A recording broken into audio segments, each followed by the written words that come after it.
Imagine a country completely cut off from the global financial system, heavily sanctioned and isolated in almost every physical sense. You would naturally think their ability to project power on the world stage would be practically zero. But what if I told you this exact nation managed to pull off a $2 billion heist in a single year, right under the noses of the world's top cybersecurity firms?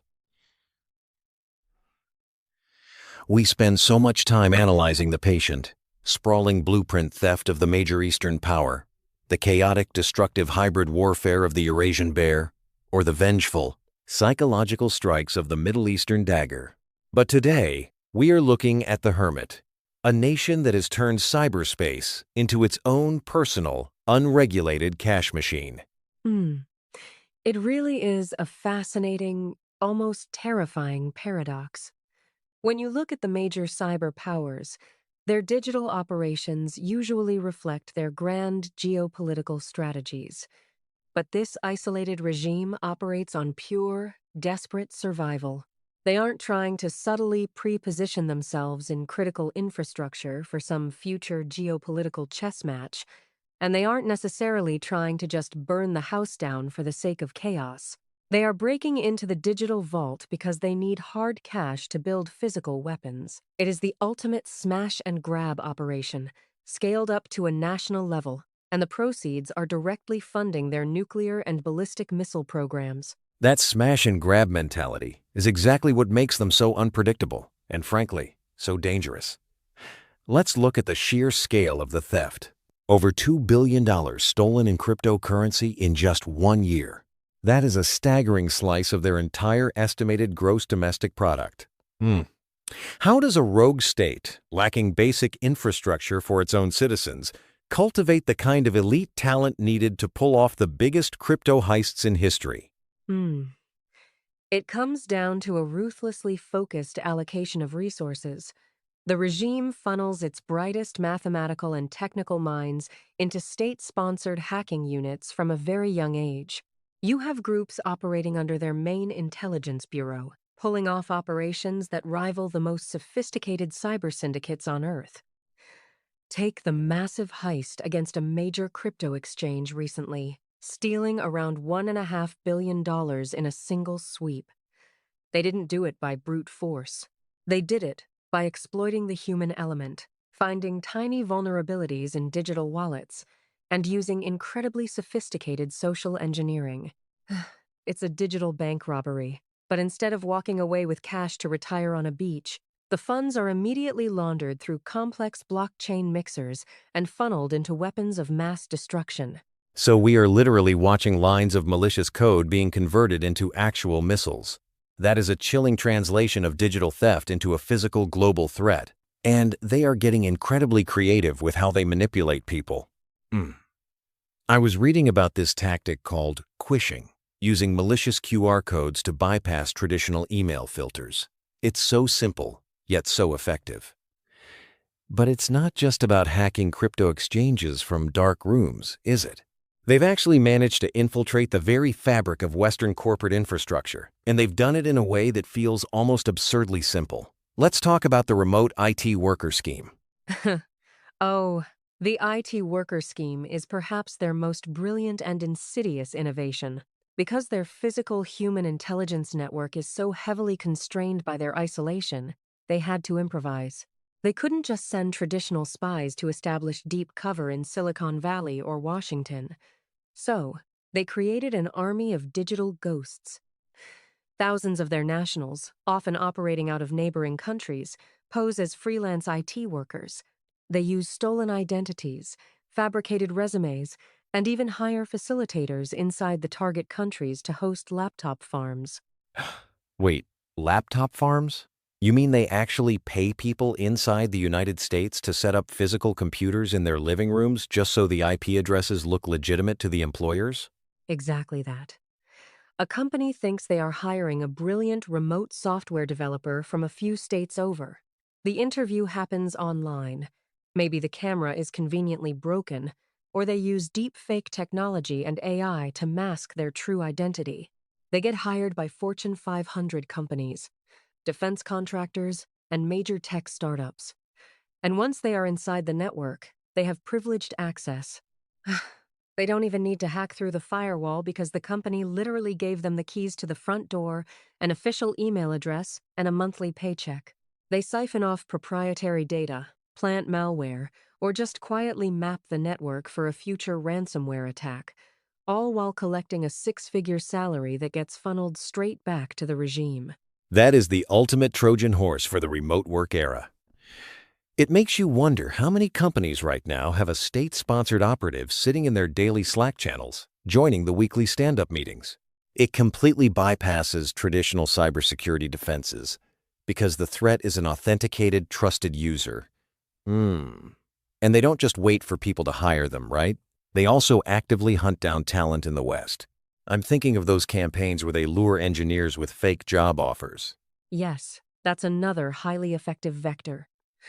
They will target engineers working in aerospace, defense, or nuclear-related tech with incredibly convincing AI-generated recruitment emails. They offer them a dream job, send over a supposed technical assessment or a non-disclosure agreement, and the moment the engineer opens that file, their system is compromised. They are playing on human ambition and the standard practices of the modern corporate world. And while their primary goal is usually financial, they are absolutely conducting targeted military tech espionage to fill the gaps in their own research and development. It really puts things into perspective when we compare them to the other major players. If we put this hermit kingdom next to the dragon or the bear, the contrast in their ultimate goals is stark. The largest player in the East is playing a marathon game stealing blueprints to ensure economic and technological dominance decades from now. The Eurasian power uses cyber as an extension of kinetic warfare, causing maximum psychological chaos and disruption. And the Middle Eastern player is often retaliatory, but this regime is just pure predatory survival. Precisely.